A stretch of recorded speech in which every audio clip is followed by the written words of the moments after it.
దయ్యాలు ఉంటాయి, కొంచెం జాగ్రత్తగా ఉండండి. అమ్మ, అవిశ్వాసం మాటలు మళ్ళీ అప్పుడే వచ్చేసింది. ఇప్పుడు ప్రార్థన చేయించుకున్నాను, మళ్ళీ వెంటనే అవిశ్వాసపు తలంపు ఒకటి వచ్చేసింది అనమాట. అలాగా ప్రార్థన చేస్తున్నప్పటికీ ఒకలాంటి భయం అనమాట. దేవుడు నాకు ఇచ్చిన ఈ వాగ్దానాన్ని బట్టి నేను ఎంతో సంతోషించి ఆత్మలో గంతులు వేశాను. దేవుడు మరలా నేను నాకు అలవాటు ఏంటంటే, నేను ప్రతి సంవత్సరం బైబిల్ గ్రంథాన్ని మొదటి నుంచి ఆఖరి వరకు కంప్లీట్ చేస్తాను అనమాట. దేవుడు నాకు అట్లాంటి తలాంతు కృపని ఇచ్చాడు, అంత ఇంట్రెస్ట్ కూడా ఇచ్చాడు. మరి వాక్యాన్ని ఎక్కువగా ధ్యానించాలనే ఆశ. మా నాన్నగారు కూడా వాక్యాన్ని అర్ధరాత్రి 2 గంటలు 3 గంటలు కూడా అయిపోయేది. అంటే ఆయనకి టైం కూడా తెలిసేది కాదు, అంత ధ్యానించేవాళ్ళు. మరి నేను చిన్నప్పటి నుంచి నేర్చుకున్నది ఎక్కువ మా తల్లిదండ్రుల దగ్గర నుంచే భక్తి నేర్చుకున్న. ఆ తర్వాత మంచి పాస్టర్స్ కూడా మరి దేవుని కృపను బట్టి మమ్మల్ని నడిపించడానికి దొరికారు. కానీ అలాగ వాక్యం ధ్యానించాలని ఆశ అనమాట, నాకు ఆసక్తి, ఆశ. అలాగా మరి నేను వాక్యాన్ని ధ్యానిస్తూ ఉంటే దేవుడు ఆ వాక్యంలో నుంచి, అంటే నా సొంతగా మరి సేవకులు ఇచ్చేటువంటి వాగ్దానం స్లిప్స్ అది కాకుండా నా సొంతగా నేను ఒక వాగ్దానం ఎత్తుపట్టుకుంటాను అనమాట, తీసుకుంటాను. అప్పుడు ప్రభు నాతో మాట్లాడారు, నీ మీదకి శత్రువు ఒక మార్గమున వస్తే 7 మార్గముల వారిని తరిమి కొడతాను అని. మరి దేవుడు ఇచ్చినటువంటి ఆ వాగ్దానాన్ని కూడా తీసుకుని నేను ఎంతో బలపడ్డాను. మరి వెనుకున్న వాటిని లాస్ట్ ఇయర్ మనకి అప్ అండ్ డౌన్స్ రావచ్చు, సంతోషాలు రావచ్చు, దుఃఖాలు రావచ్చు, ఎన్నో. మానవ జీవితం అంటే ఆటుపోట్లు వస్తూనే ఉంటాయి. వాటన్నిటి నుంచి దేవుడు మనల్ని తప్పించి రక్షించి నూతన సంవత్సరంలోకి మనల్ని ప్రవేశపెట్టాడంటే దేవునికి మనం ఎంతో కృతజ్ఞులమై ఉండాలి. వాగ్దానం చేసిన వాడు నమ్మదగిన వాడు. హెబ్రీ పత్రిక 10వ అధ్యాయంలో ఉంటుంది కదా, వాగ్దానం చేసిన వాడు నమ్మదగిన వాడు. కాబట్టి ఆయన మీదే మనం నమ్మిక ఉంచుతూ ముందుకు సాగిపోదాం. ఈరోజు నేను మీ ముందుకి ఒక స్త్రీని తీసుకుని వస్తాను. ఆ స్త్రీని తీసుకురాక మునుపు కొన్ని మాటలు క్రొత్త సంవత్సరం గురించి, కొన్ని తలంపులు దేవుడు పెట్టినవి నేను మీ ముందుకు తీసుకొస్తాను. మోషే ఎలాగైతే దేవుని వెంబడించాడో, మోషే గురించి మనం హెబ్రీ పత్రికలో చదువుతాం కదా. ఒక మాట చదువుకుందాం రండి.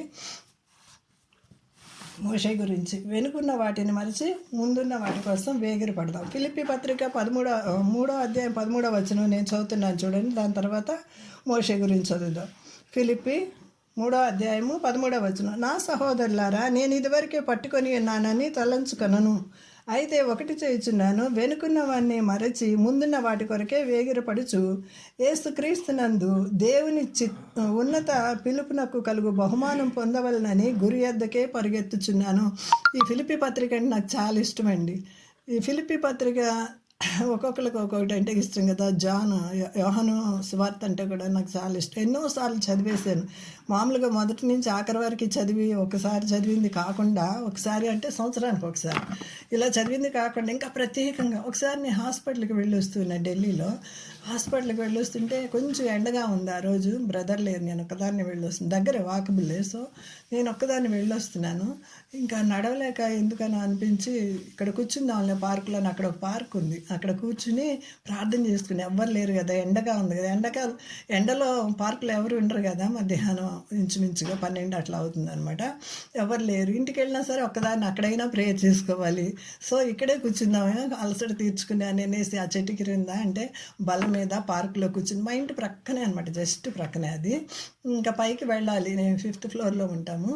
అక్కడికి వెళ్ళకుండా కింద కూర్చుని ప్రార్థన చేస్తుంటే ప్రభు నాకు ఒక తలంపు ఇచ్చాడు, ఏదన్నా ఒక బుక్ మొత్తం కంప్లీట్గా చదివేస్తే నువ్వు అని. అప్పుడు నేను ఫిలిప్పీ పత్రిక తీసుకుని మొత్తం చదివేశాను. అన్నీ చదివినప్పుడు కూడా నేను హాస్పిటల్కి వెళ్ళినా బైబిల్ నా యొక్క బ్యాగ్లోనే ఉంటుంది అనమాట. అలాంటి నా అలవాటు నాకు. ఏ టూర్లకు వెళ్ళినా, ఏ పిక్నిక్లకి వెళ్ళినా, ఏ పార్టీలకు వెళ్ళినా బైబిల్ నా యొక్క బ్యాగ్లోనే ఉండాల్సిందే. అంటే అది పెద్దదే కానీ చిన్న సైజే కానీ ఏదైనా కానీ. అప్పుడు ఈ ఫిలిప్పీ పత్రిక అలాగా నాకు ఫిలిప్పీ పత్రిక అంటే చాలా ఇష్టం అనమాట. ఆ రోజు కూర్చుని నేను చదివేసి. ఈ మాట నేను ఎందుకు జ్ఞాపకం చేస్తున్నానంటే, ఒకవేళ మీరు ఇలాంటి ట్రావెలింగ్స్ చేసినప్పుడు మీకు కూడా ఆ రోజు సిస్టర్ చెప్పారు కదా, నేను కూడా ఇప్పుడు ఒక పత్రిక చదివేద్దాము, చిన్నదే కానీ పెద్దదే కానీ అని మీకు కూడా ఒక తలంపు రావాలన్న ఉద్దేశంతో నేను ఈ మాటలు చెప్తున్నాను అనమాట. అయితే ఆ ఫిలిప్పీ పత్రిక అంటే నాకు చాలా ఇష్టం. ఎందుకంటే ఈయన మన పౌలు గారు జైల్లో ఉండి ఆయన ఆ యొక్క ఫిలిప్పులో ఉన్నటువంటి సంఘస్థులకి రాస్తున్నటువంటి పత్రిక. ఆయన ఒక పక్కన కష్టంలో ఉండి దుఃఖంలో ఉన్న వారిని ఓదారుస్తున్నారు. నిజంగా దేవుని బిడ్డలకి కష్టాలు దేవుడు ఒక్కొక్కసారి ఎందుకు అనుమతిస్తాడంటే, శ్రమలు కష్టాలు ఎందుకు అనుమతిస్తాడంటే ఆ శ్రమలో ఉన్నటువంటి వారిని ఓదార్చడానికి మనకు కూడా ఎక్స్పీరియన్స్ కావాలి కదండి. అందుకే దేవుడు కొన్ని శ్రమలు మనకి అనుమతిస్తాడు. ఒక కీడు చోటన ఒక మేలు దాచిపెట్టి ఉంచుతానని చెప్పిన దేవుడు మనకి ఒకవేళ కీడు వచ్చిందా, ఆపద ఉందా, ఆ టైంలో కూడా మీరు ప్రార్థించండి. అన్ని వేళల్లో అన్ని సమయములలో ప్రార్థించండి. ఎల్ల వేళలందు కష్టకాలమందు వల్లబుండవు యేసును స్తుతింతు, ఒక చక్కని పాట ఉంటుంది కదా. అలా అన్ని సమయాల్లో దేవుని స్తుతిస్తూ ఉండాలి. దేవుడు తప్పకుండా నీ నమ్మకత్వాన్ని చూస్తాడు, తప్పకుండా నీ విశ్వాసాన్ని చూస్తాడు. నిన్ను సపరేట్గా చూసి ఆయన బహుమానాలు ఇవ్వడానికి రెడీగా ఉన్నాడండి. ఆయన రాకడికి మనం సిద్ధపడదాము కాక. ఈ ఫిలిప్పీ పత్రిక చదువుతున్నప్పుడు 13వ అధ్యాయం 13వ వచనంలో, సహోదరులారా, నేను ఇదివరకే పట్టుకున్నాను తలంచుకొనను, అయితే ఒకటి చేయుచున్నాను, వెనుకున్నవి మరచి ముందున్న వాటి కొరకే వేగిరపడదాము. మోషే అలాగే చేశాడండి. మోషే అలాగే చేశాడు. ఇంకా చాలామంది మీకు తెలుసు, ఇప్పుడు చెప్పమంటే పెద్ద లిస్ట్ చెప్తారు. వెనుకున్నవి మరచి ముందున్న వాటి కొరకు వేగిరి పడదాం. వాక్యాన్ని ఎక్కువగా ధ్యానించాలండి. ఒక ఆయన ఎవరు మిషనరీ ఏదో దేశం నుంచి వచ్చారు, ఇక్కడ సేవ చేసుకుంటూ రాయలసీమ ప్రాంతానికి అప్పట్లో మిషనరీస్ వచ్చి కదా మనకి ఎంతో వాక్యాన్ని అందించారు. పెద్ద పెద్ద హాస్పిటల్స్ కానీ, స్కూల్స్ కానీ, కాలేజెస్ కానీ. అయితే అవన్నీ చేశారు కదా. ఆయన కాలినడకతో అటు ఇటు వెళ్ళి స్వార్థ ప్రకటిస్తూ ఉన్న సమయంలో వారికి ఒక సహోదరి పిలిచి భోజనం పెడదామని రొట్టె ఇచ్చి, జొన్న రొట్టె చేసి దానిలో ఇంత చట్నీ వేసి ఇచ్చిందంట. ఆయన దాన్ని ఏమనుకున్నారంటే ఇదే బ్రెడ్, ఇదే జామ్ ఏమో అనుకుని ఆయన ఇలా పట్టుకుని ఆ యొక్క రోటీని అది జామ్ ఏమో అనుకుని ఆ కారంగా ఉన్నదాన్ని తినేసి, అది పేపర్ ఏమో అనుకుని అది రోటీ కొంచెం పల్చగా చక్కగా సేవకులు వచ్చారని ఆమె ఎంత మెత్తగా చేసిందేమో. అయితే దాన్ని ఒక పేపర్ ఏమో అనుకుని, ఇంత పెద్దది చేస్తారు కదా, టిష్యూ పేపర్ ఏమో, నాప్కిన్ ఏమో అనుకుని దాన్ని ఆ యొక్క రొట్టెని ఇలా చేతులు తుడుచుకుని పాడేశారంట. ఆయన తెలియక అలాగా పాడేశారు. మనకు కూడానండి ఈ జీవగ్రంథాన్ని దేవుడు మనకి చేతుల్లో ఇచ్చాడండి. మనం దాన్ని ఎంత నిర్లక్ష్యం చేస్తున్నామంటే, మనకి ఈ యొక్క జీవగ్రంథాన్ని మన చేతుల్లో ఇవ్వడానికి ఎంతమంది రక్తం ఏర్లై పారిందంటే అది వర్ణించ అలవి కానిదండి. ఎన్నో చరిత్రలు ఉన్నాయి. నేను ఎక్కువగా బుక్స్ చదువుతూ ఉంటాను. ఎన్నో విషయాలు. మరి మనకి ఈ జీవగ్రంథం మన చేతుల్లో రావడానికి ఎంతో శ్రమలు, ఎంతో రక్తాన్ని దారలుగా దారబోస్తున్నటువంటి మిషనరీస్, పెద్ద పెద్ద భక్తులు ఉన్నారండి. మనకు ఉచితంగా దేవుని గ్రంథం చేతిలోకి వచ్చినప్పుడు నిర్లక్ష్యం చేయొద్దు, దాన్ని భుజించుదాం. ఒక భక్తుడు అంటాడు, నేను ఎల్ఈఎఫ్లో పెరిగాను కాబట్టి ఒక భక్తుడు అంటాడు, దేవుని వాక్యాన్ని భుజించండి అనేసి ఎస్కెల్ గ్రంథంలో చెప్పారు కదా, అది నీ కడుపు తీగా ఉంటుంది అని అంటాడు కదా. అందుకని నేను ఒక్కొక్కసారి ఏం చేసేవాడిని అంటే, ఆయన అది సరదాగానే చెప్పారులేండి, కానీ నాకు ఆ మాట టచ్ అయిందనమాట. అయితే నేను అన్నం తింటూ కూడా దేవుని వాక్యం తినేవాడిని. జీవాహారాన్ని, శరీరాహారాన్ని కూడా ఒక్కసారి తినేవాడిని. ఒక చాప్టర్ అన్నం తినేవారికి నేను చదువుతూ తినేవాడిని అని అనేసి చెప్పారు అనమాట. అట్లాగా దేవుని వాక్యం పట్ల అంత ఆసక్తి మనం కలిగి ఉన్నట్లయితే దేవుడు మన హృదయ వాంఛలన్నీ తీరుస్తాడండి. దేవుని కొరకు మనం ఏమేమి తలంపులు కలిగి ఉన్నామో, ఏమేమి ఆశలు కలిగి ఉన్నామో అవన్నీ కూడా దేవుడు తీరుస్తాడండి. మరి మనం మోషే గారి దగ్గరికి ఒక నిమిషం వెళ్దాము. హెబ్రీ పత్రిక 11వ అధ్యాయము చదవండి. ఎవరన్నా తీసిన వాళ్ళు ఉంటారు కదా, ఈ వాక్యం తెలిసిన భాగం మోషే గురించి రాయబడినటువంటి హెబ్రీ పత్రికలో ఉంటాయి కదా, చదవండి. 24వ వచనం, హెబ్రీ పత్రిక 11:24.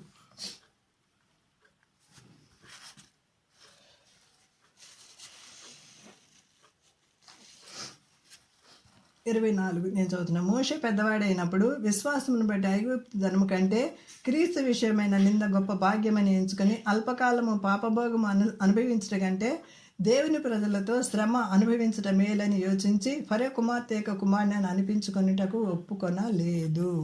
ఫరో కుమార్తె యొక్క కుమారుని అనిపించుకోవడానికి ఒప్పుకోలేదు. అసలు ఆయన అన్ని సకల విద్యల నేర్పరి, ప్రావీణ్యుడు, ఆర్కిటెక్ట్, ఎన్నో ఆయన గురించి చెప్పాలంటే వాట్ నాట్ అన్ని సకల విద్యలు ఆయనకు వచ్చు. తర్వాత కింగ్ అయిపోయేవాడు ఈయనే. అలాంటిది కూడా ఆయన ఎన్నిక చేయలేదండి. ఎన్నిక చేయకోకుండా క్రీస్తు విషయమైన నింద గొప్ప భాగ్యమని ఎంచుకున్నాడంట. ఎంత చక్కని మాట. మోషే పెద్దవాడైనప్పుడు విశ్వాసం బట్టి ఐగుప్తు ధనము కంటే క్రీస్తు విషయమైన నింద గొప్ప భాగ్యమని ఎంచుకున్నాడంట. వెనకున్నవన్నీ మర్చిపోయి ముందుకే సాగిపోయాడండి. మరి ఒక ప్యాలెస్లు ఆశించలేదు, హోదాలు ఆశించలేదు, నేమ్ ఫేమ్ ఎనీథింగ్ ఏవీ ఆశించలేదు.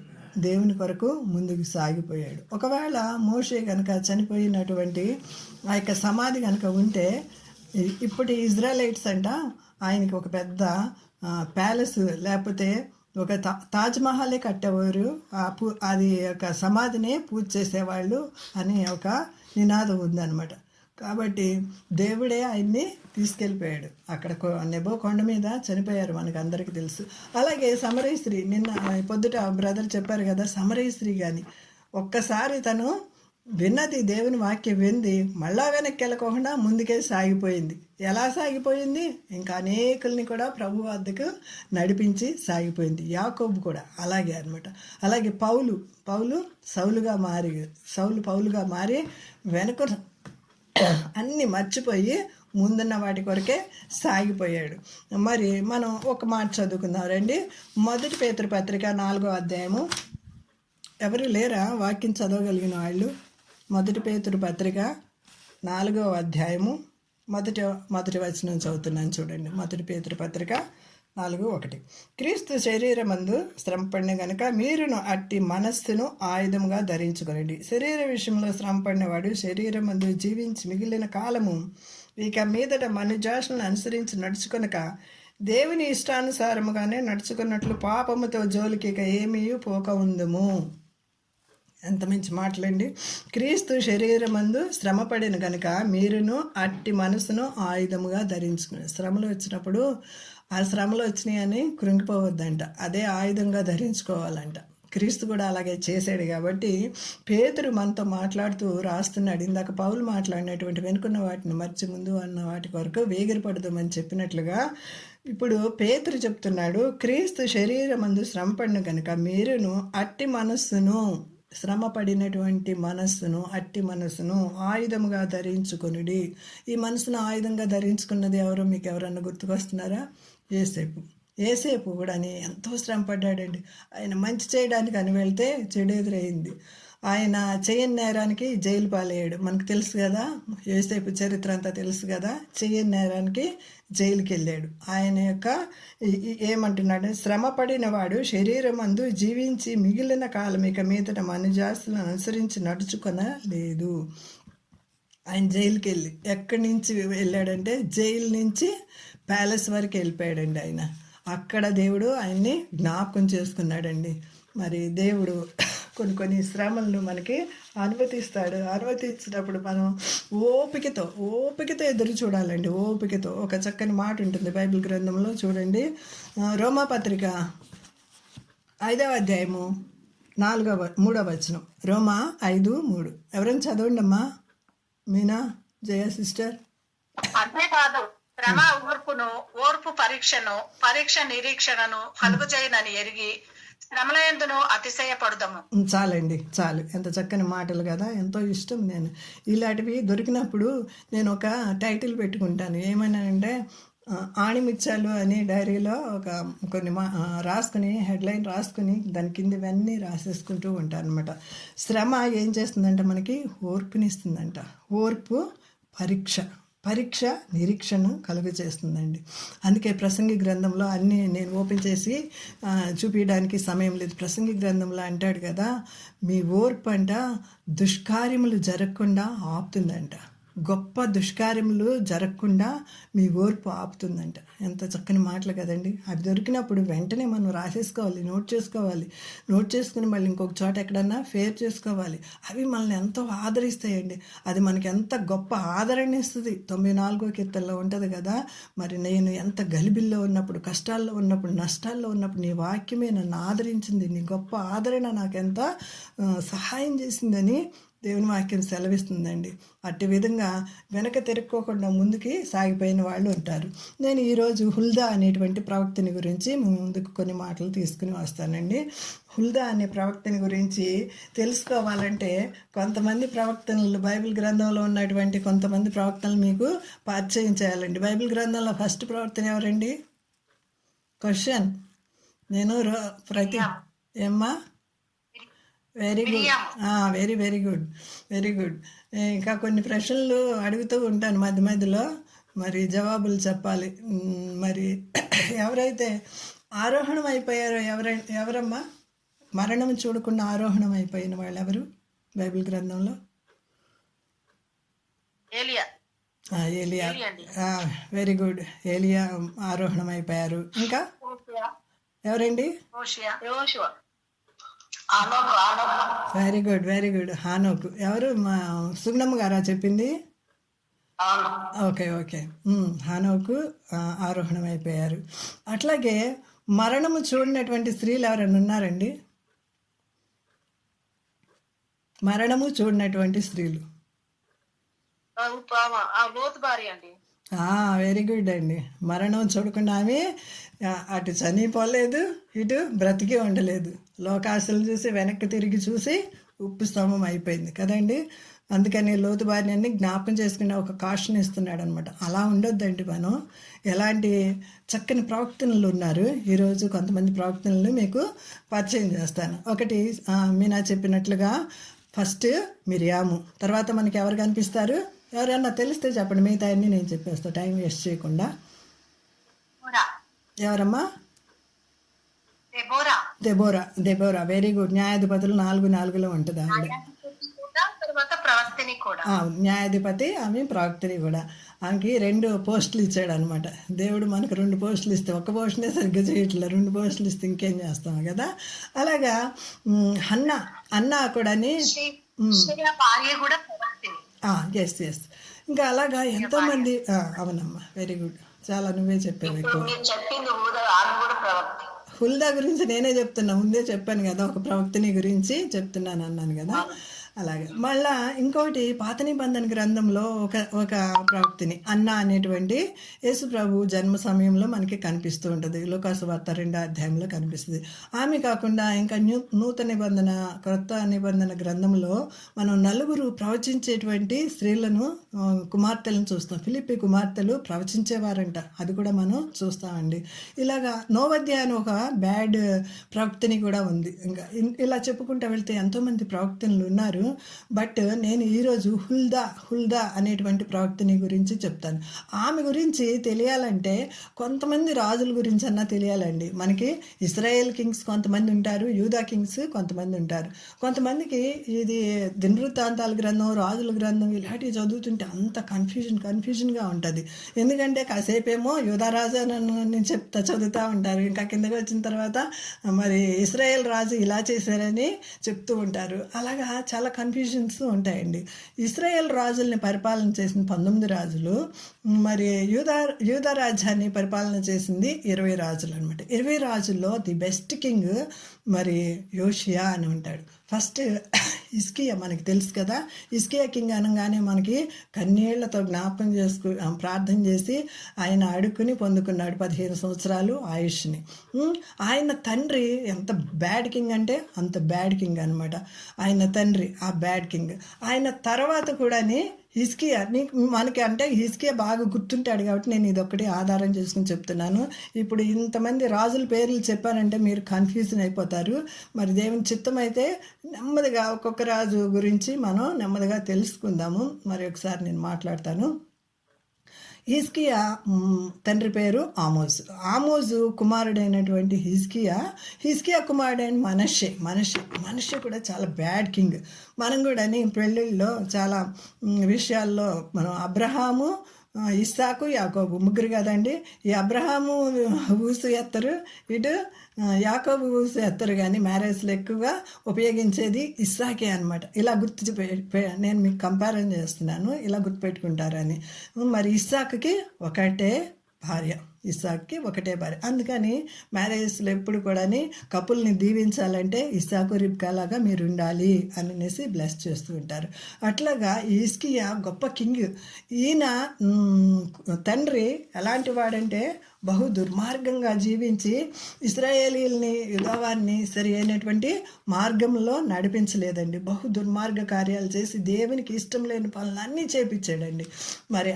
మరి బలిపీఠాలు కట్టించి, మరి సొలొమోను కాలంలో ఉన్నటువంటి సొలొమోను అయితే అప్పుడు కాలంలో చాలా కట్టించాడు కదా, ఆ కాలంలో ఉన్నటువంటి బలిపీఠాలకి బదులుగా వేరేటువంటి దేవతా స్తంభాలు నిలిపి భయంకరమైనటువంటి పాలకుడుగా మనకి కనిపిస్తాడనమాట. ఆయన మరి హిజ్కియా వచ్చి ఆయన కట్టించినవన్నీ కూడా ధ్వంసం చేసి అక్కడ ప్రార్థనా బలిపీఠాలు కడతాడండి. ఆయన తర్వాత హిజ్కియా గురించి కొన్ని మాటలు నేను మీకు చదివిస్తాను రండి. తర్వాత మనం హుల్దా దగ్గరికి వెళదాము. హిజ్కియా గురించి 2 మాటలు మనకి హిజ్కియా గ్రంథంలో హిజ్కియా గురించి 15 సంవత్సరాల ఆయుష్ ఆ యొక్క భాగమే మనకి తెలుసు. కానీ ఇంకొక మాట నేను చదివిస్తాను రండి. 2వ దినవృత్తాంతాలు 30వ అధ్యాయము 26వ వచనం చదువుకుందాం. 2వ దినవృత్తాంతాలు 30వ అధ్యాయము 26వ వచనం. యెరూషలేము కాపురస్తులకు మిక్కిలి ఆనందం కలిగని ఇశ్రాయేలు రాజును దావీదు కుమారుడైన సొలొమోను కాలమునకు తరువాత ఇలాగూ జరిగి ఉండలేదు. అప్పుడు లేవీయులైన యాజకులు లేచి జనులను దీవింపగా వారి మాటలు వినబడెను. వారి ప్రార్థన ఆకాశమందున్న పరిశుద్ధ నివాసము చేరెను. వారి ప్రార్థన అంట హిజ్కియా దినాల్లో వారి ప్రార్థన ఆకాశమందున్న దేవుని సన్నిధికి చేరిందంటండి. ఇప్పుడు కూడా మనం అనేక విషయాలు ప్రార్థిస్తున్నాం కదండి. ప్రార్థిస్తున్నప్పుడు ఇదే మనకి జరుగుతుంది. తర్వాత ఇంకొక మాట ఆయన గురించి, హిజ్కియా గురించి చదువుకుందాము. 31వ అధ్యాయము 20వ వచనం. ఎవరైనా చదవండి. 31వ అధ్యాయము 2వ దినవృత్తాంతాలు 31:21. హిజ్కియా యూదా దేశమంతటను ఈలాగున జరిగించి తన దేవుడైన దృష్టికి అనుకూలముగాను యథార్థముగాను నమ్మకముగాను చేయించు వచ్చింది. చాలమ్మా, తర్వాత మళ్ళీ చదువుదాము. ఎలాగ ప్రవర్తించుచూ వచ్చాడంట హిజ్కియా తన దేవుడైన యెహోవా దృష్టికి అనుకూలంగా ప్రవర్తించాడంట. అందుకనే దేవుని వాక్యంలో చెప్తున్నా, అనుకూల సమయమందు నీ మొర నేను ఆలకించి తిని దేవుని వాక్యం ఉంది కదా. సజీవ యాగముగా మీ యొక్క శరీరాలు ఆయనకి సమర్పించుకొనండి, అనుకూల సమయం అందు మీ మాట నేను వింటానని చెప్పి అనుకూలంగా ప్రవర్తించాడు, యథార్థంగా ప్రవర్తించాడు, నమ్మకంగా ప్రవర్తించాడు అంట. నమ్మకంగా పని చేయొచ్చు వచ్చాను కనుక దేవుడు అతనికి తోడైండు. తర్వాత చదువు అమ్మ. తన దేవుని ఆశ్రయించుటకై దేవుని మందిర సేవ విషయమందేమి, ధర్మశాస్త్ర విషయమందేమి, ధర్మ మంతటి విషయమందేమి తాను ఆరంభించినది ప్రతి పని అతడు హృదయపూర్వకముగా జరిగించి వర్ధిల్లెను. హృదయపూర్వకంగా చేశాడంటండి. హృదయపూర్వకంగా. కాలేబు గురించి ఒక చక్కని సాక్ష్యం ఉంటుంది కదా. మనస్ఫూర్తిగా చేశాడంట. నిండు మనసు కలిగి దేవుని పని చేసేవాడంట. కాలేబు గురించి దేవుని వాక్యంలో చదువుతాం. అట్లాగా ఈయన హృదయపూర్వకంగా చేసి దేవుణ్ణి తృప్తిపరిచాడండి. నేను కూడా నీవు నాకు ప్రియుడవైతే గనక ఘనుడవైతే యెషయా గ్రంథంలో మనం చదువుతాం కదా. మనం దేవుణ్ణి హృదయపూర్వకంగా హిజ్కియా అనుసరించినట్లు మనం నడిచినట్లయితే దేవుడు మన ప్రార్థనలు వినడానికి రెడీగా ఉన్నాడండి. ఒకటి ఆయనకి ఉన్నటువంటి మరి క్వాలిఫికేషన్స్ చూడండి. యథార్థంగా నడిచాడు, అనుకూలంగా నడిచాడు, నమ్మకంగా నడిచాడు. ధర్మశాస్త్రం అంతటి విషయం అందేమి తాను ఆరంభించిన ప్రతి పని అతడు హృదయపూర్వకంగా జరిగించి వర్ధిల్లాడు. అలాగ జరిగిస్తే కనుక దేవుడు మనల్ని కూడా వర్ధిల్లింపచేస్తాడు. మొదటి యోహాను పత్రిక 3వ అధ్యాయంలో ఒక మాట ఉంటుంది, నాకు బహు ఇష్టమైంది. నేను ఎప్పుడూ గుర్తు చేస్తూ ఉంటాను. నువ్వు నా పని చేయి, నేను నీ పని చేస్తానని దేవుడు మాట్లాడుతూ ఉంటాడు. మనం ఏదైనా అడిగామనుకో, దేవుని కొరకు నేనేం చేస్తున్నాను, నేను నిన్ను అడుగుతున్నాను దేవుని అదివ్వు ఇదివ్వు అని, నేను దేవుని కొరకు ఏం చేస్తున్నాను, మనం ఒక క్వశ్చన్ వేసుకోవాలన్నమాట. ఇంకా హిజ్కియా గురించి చదువుతూ వెళ్ళినట్లయితే చాలా విషయాలు ఉంటే చెప్పడానికి సమయం లేదు. నేను హుల్దా దగ్గరికి వస్తాను. 34వ అధ్యాయము దినవృత్తాంతాలు, 34వ అధ్యాయము 22వ వచనం నుంచి హుల్దా గురించి చదువుకుందామండి. కొన్ని మాటలు హుల్దా గురించి చెప్పి నేను ముగిస్తాను, సమయం అయిపోతుంది కాబట్టి ముగిస్తాను. అప్పుడు హిల్కియాను చదువుతామా? 22వ వచనం.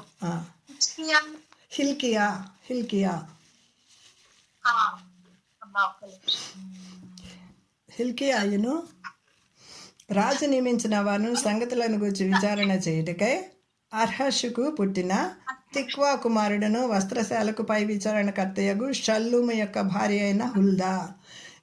ఇంత ఇంట్రడక్షన్ ఎందుకు ఇచ్చారంటే ఈమె భర్త పేరు రాశారు. మనకి దెబోరా గురించి కూడా లపిదోతుకు భార్య అయిన దెబోరా అని రాస్తారు కదా, భర్తను మాత్రం విడిచిపెట్టలేదు. భర్తను కూడా ఇక్కడ హైలైట్ చేస్తున్నారు. షల్లూము యొక్క భార్య అయిన హుల్దా. వీళ్ళకి పెద్ద షాపింగ్ మాల్ ఉండుండొచ్చు మంచి. మరి ఆమె చీరల మీదకి నగల మీదకి ఆమె దృష్టి పోలేదు, కానీ దేవుని మీదే ఆమె దృష్టి అంతా ఉందండి. ఆమె దేవుని వెంబడించినటువంటి స్త్రీ, దేవునికి సమయాన్ని ఇచ్చినటువంటి స్త్రీ, దేవునితో డైరెక్ట్ సంబంధం కలిగినటువంటి స్త్రీ. అయితే ఈ హిజ్కియా కాలంలో హిజ్కియా గురించి కొన్ని మాటలు చెప్పాను కదా. హిజ్కియా తర్వాత మనషే వస్తాడు. మనషే ద హైయెస్ట్ పరిపాలకుడు అనమాట. 55 సంవత్సరాలు ఇక యూదా రాజ్యాన్ని పరిపాలన చేస్తాడు. అతి భయంకరుడు అనమాట ఆ మనషే అంత భయంకరంగా చేసినటువంటి ఆ కార్యాలకి దేవుడు అతనికి పనిష్మెంట్ ఇస్తాడు. ఏమిస్తాడు? అతను చేసినటువంటి 2 మాటలు చదువుకుందామండి. 33వ అధ్యాయము 2వ దినవృత్తాంతాలు 33వ అధ్యాయము 3వ వచనం. 2:3. యెహోవా దృష్టికి అతను చెడు నడత నడిచెను. ఇతడు తన తండ్రి అయిన హిజ్కియా పడగొట్టిన ఉన్నత స్థలములను కట్టించి, హిజ్కియా తండ్రి చెడ్డవాడని చెప్పాను కదా, హిజ్కియా తర్వాత కొడుకు కూడాని చెడ్డవాడే. అందుకని ఆ హిజ్కియా కట్టించినవన్నీ ఇతను పడగొట్టేసంట ఏం చేస్తున్నాడో చూడండి. హిజ్కియా పడగొట్టిన ఉన్నత స్థలములను కట్టించి, బయలు దేవతల బలిపీఠములను నిలిపి, దేవతా స్తంభాలను చేయించి, ఆకాశ నక్షత్రములన్నింటినీ పూజించి కొలిచెను. దేవునికి అసహ్యమైంది ఏంటంటే దేవుని బిడ్డలు వెళ్ళి విగ్రహారాధన చేయటం. ఆయనకి అస్సలు ఇష్టం ఉండదు. అవన్నీ చేశాడండి. ఇవే కాకుండా ఇంకా హిస్టరీ మనం ఇదంతా చదివినట్లయితే చాలా విషయాలు. మరి ఇతని వల్ల అంట పసి పిల్లల్ని కూడా ఆయన రక్తం ఒలికించాడంట. పసి పిల్లల్ని ఏంటి మరి రాజే సరిగ్గా లేకపోతే పరిపాలకులు సరిగ్గా ఉంటారా? దేశం అంతా కూడా బీభత్సంగా భయంకరమైనటువంటి క్రియలు, హేయమైన క్రియలు, ఇంకా అవి నోటితో చెప్పడానికి అసహ్యమైనటువంటి క్రియలు కూడా జరిగించాడు. అంత దేవుని దృష్టికి పాపిగా జీవించాడు. అయితే ఏమైందంటే అతన్ని బబులోను రాజు వచ్చి అతను గొలుసులతో కట్టి, ఇంత ఆధిక్యత 55 సంవత్సరాలంటే మామూలు మాటల ఆ దేశాన్ని పరిపాలన చేసింది. అన్ని సంవత్సరాలు పరిపాలనలో మరి ఎంత బ్యాడ్ నేమ్ తెచ్చుకున్నాడంటే ఇలాంటి రాజు ఇంకొక రాజు ఉండకూడదు అనమాట. అతన్ని గొలుసులతో కట్టేసి, ఒక వచనం చదవండి, 10వ వచనం చదవండి. గొలుసులతో కట్టి బబులోని తీసుకెళ్ళిపోతాడు. బాధ పడితేనే కానీ బోధ పడదంట.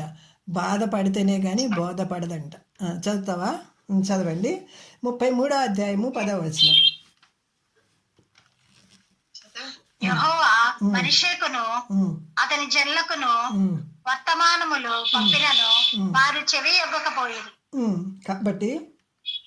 కాబట్టి యెహోవా అష్షూరు రాజు యొక్క సైన్యాధిపతులను వారి మీదకి రప్పించెను.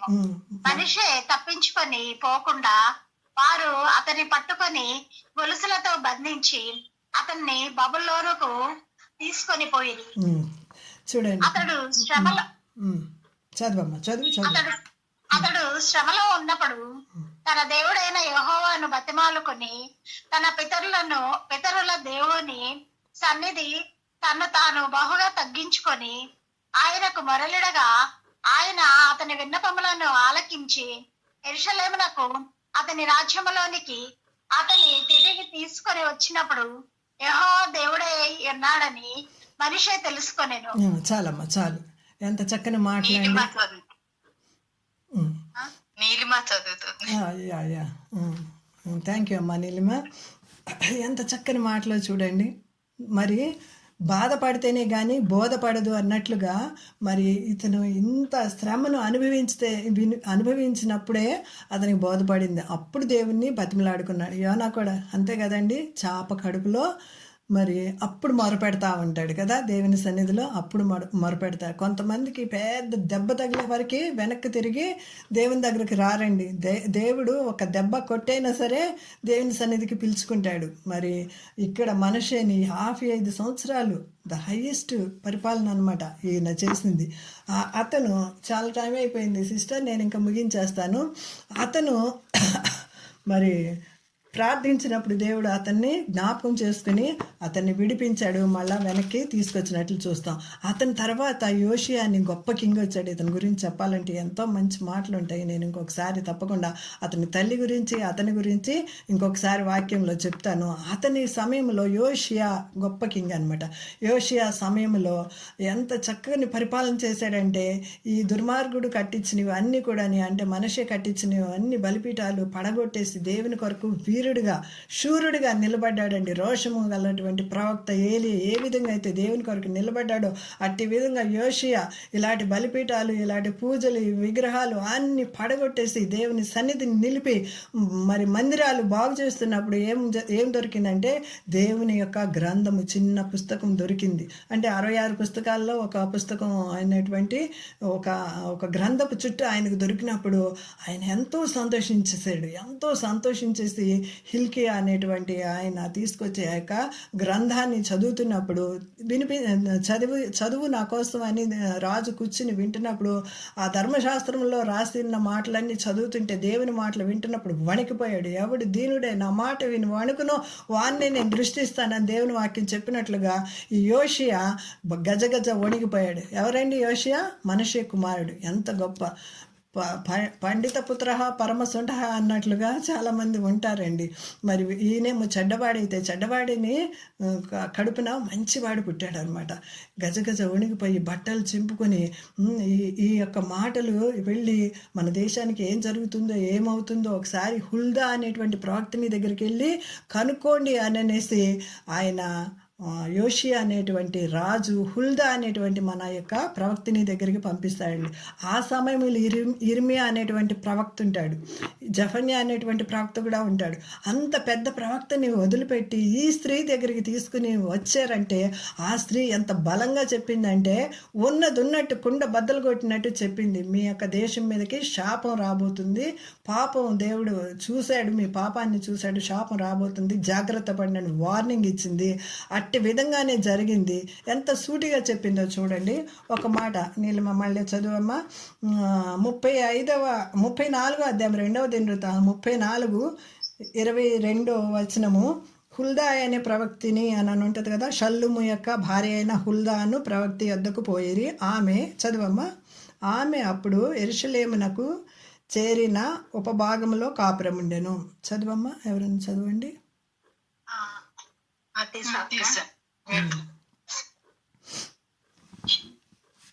ఎవరైనా విచారణ కర్తయ్యునగు షల్లూము యొక్క భార్య అయిన హుల్లాను ప్రవక్తి యొద్దకు పోయిరి. ఆమె అప్పుడు యెరూషలేమునకు చేరిన ఉపభాగములో కాపురం ఉండెను.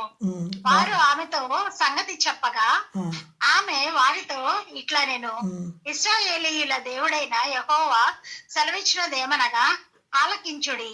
నేను ఈ స్థలము మీదకిని దాని కాపురస్తుల మీదకిని యూదా రాజు సముఖమున చదివి వినిపింపబడిన గ్రంథమునందు రాయబడి ఉన్న శాపములన్నింటినీ రప్పించెదను. చాలు ఇంకా చదువుకుందాము, తర్వాత చదువుకుందాము. శాపములన్నీ రప్పిస్తాను అని చెప్పాడండి. మనకి తెలుసు కదా, చాలామంది అందరము వాక్యం చదివే వాళ్ళమే. ద్వితీయోపదేశకాండం 20 అధ్యాయం చూసినట్లయితే ఒక మాట చదవండి. ద్వితీయోపదేశకాండము 28 అధ్యాయము మొదటి మాట చదవండి. శాపాలు ఎన్ని ఉంటాయి అక్కడ, దీవెనలు ఎన్ని ఉంటాయో మనకి బాగా వాక్యం తెలిసిన వాళ్ళందరికీ తెలుస్తుంది కదా. 28:1 చదవమ్మా.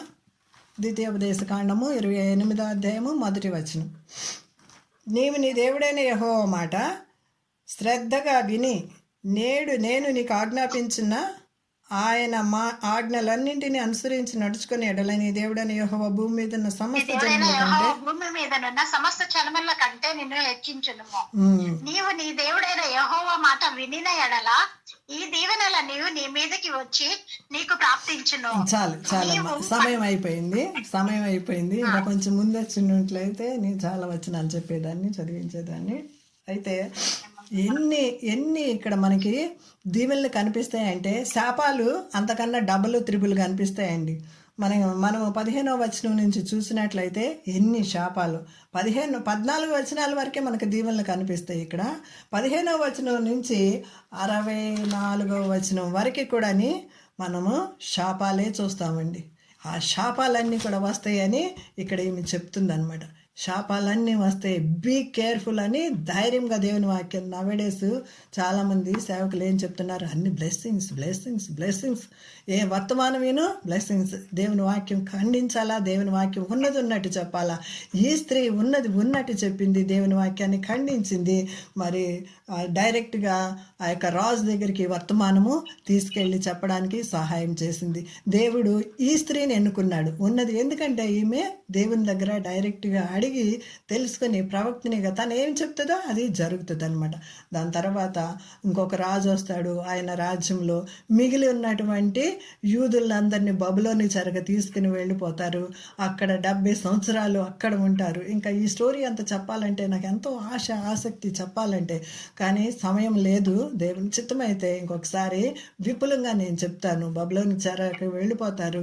అక్కడ వాళ్ళు బబులోని చెరలో దేవుణ్ణి మర్చిపోయి ఇంకా వాళ్ళ ఇష్టానుసారంగా ఉంటున్న సమయంలో, అదే సమయంలో షడ్రకు, మేషకు, అబేద్నెగో, దానియేలు అనేవారు కూడా ఇదే సమయంలో కొనిపోబడతారు బబులోని చెరకు. గుర్తుపెట్టుకోండి, ఆ సమయంలో బబులోని చెరకు వారు కూడా కొనిపోబడతారు. మరి అక్కడ కూడా దేవుడు వాళ్ళని విడిచిపెట్టలేదండి. మరి దానియేలు ద్వారా, షడ్రకు, మేషకు, అబేద్నెగోల ద్వారా వీరి దేవుడే పూజార్హుడు అని నిరూపించుకున్నాడండి. నువ్వు దేవుని బిడ్డవు ఎక్కడున్నా సరే నీ ద్వారా అనేకులు దేవుని దగ్గరికి తీసుకురావాలండి. అట్టి కృప దేవుడిని నీకు మాకు అందరికీ దయచేయునుగాక. ప్రార్థన చేస్తున్నామండి.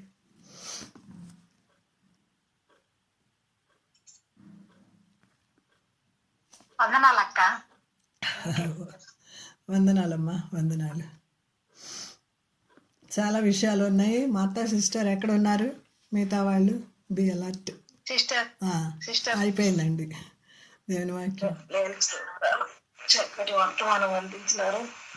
నిజంగా మరి సిస్టర్ గారు వాక్యం అందిస్తే మరి ప్రవక్తలు, మరి రాజులు, పాత కొత్తలు గారు, పాత వాళ్ళు అందరినీ గుర్తు చేస్తారు. నిజంగా సిస్టర్కి ఇచ్చిన టాలెంట్ బట్టి వందనాలు. మరి కొత్త సంవత్సరంలో బైబుల్ మొదలు పెట్టి లాస్ట్ వరకు చదువుతానని చెప్పింది. నిజంగా ఆ గిఫ్ట్ దేవుడు అందరికి ఇవ్వడండి. నేనైతే ఎన్నిసార్లు మొదలు పెట్టినాం. సాయంత్రం కొత్త నిబంధన, ఉదయము పాత నిబంధన మొదలు పెట్టి ఆది కాండము, ఆ యెషయా గ్రంథం కాడికి వచ్చి ఎన్నిసార్లు ఆపినాం, కీర్తన కాడికి వచ్చి ఎన్ని సంవత్సరాలు, ఎప్పుడన్నా ఇంతవరకు బైబుల్ అయితే కంప్లీట్ చేయలేదు. మత్తయి సువార్త మొదలు పెట్టి ఎప్పటిదాకా సువార్తలు కూడా కంప్లీట్ చేయలేదండి. మరి దేవుడు మీకు ఇచ్చిన గిఫ్ట్ అండి. నిజంగా నేనైతే మరి చాలా చాలా ఏమంటారు ఒప్పుకుంటున్నాను. నాకున్న బిజీ, నాకున్న పనులలోనూ టాలెంట్ అయితే నాకు లేదండి. నిజంగా చక్కటి వర్తమానం చెప్పి దేవుని మయపరిచిన మరి మనమ సిస్టర్ గారికి వందనాలు. మరి గొంతే బాధలు, మొన్ననైతే నిజంగా గొంతే బయటికి రాలే అస్సలు.